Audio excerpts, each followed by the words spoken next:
So in this video, I'll be assembling the Grizzly G0813 Jointer. Overall, the assembly process was very straightforward and took only about 3 hours from start to finish. One area worth noting is on the motor mount baseplate.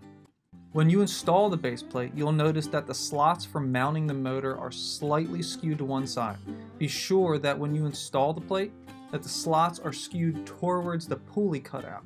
If not, when you go to install the side panel, you'll quickly notice the issue where the side panel will actually push up against the motor and won't fit. So don't make the same mistake I made and make sure that's installed correctly. Next, it was on to loose fitting the motor and attaching the legs.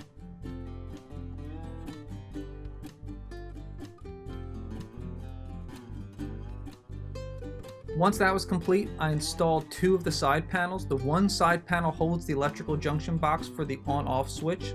So once that was installed, I could move on to wiring up the motor.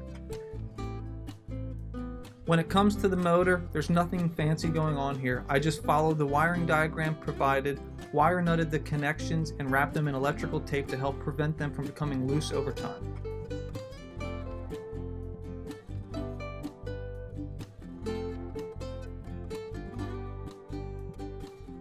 Next, I attached the 2 remaining side panels and then moved on to the rolling bottom portion of the base.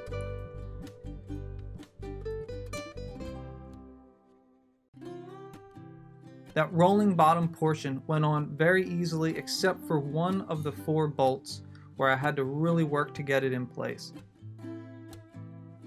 Once that was complete, I placed the jointer onto the base and roughly aligned the jointer pulley with the motor pulley per the instructions provided. I simply used a straight edge to get them as close as I could. From there, I embarked on the fun challenge of removing the cosmoline that comes on all of the bare metal surfaces of the jointer to protect it during storage and shipment. I didn't happen to have any grease remover on hand, so I simply used WD-40, which ended up working out very well. Once that was complete, I installed the sliding backstop and applied a light coat of paste wax. From there, I installed the blade guard and only made a few minor adjustments to the spring tension to make sure it came back quick enough to my liking. And that was it. Overall, I'm very pleased with this purchase and I look forward to putting it to work.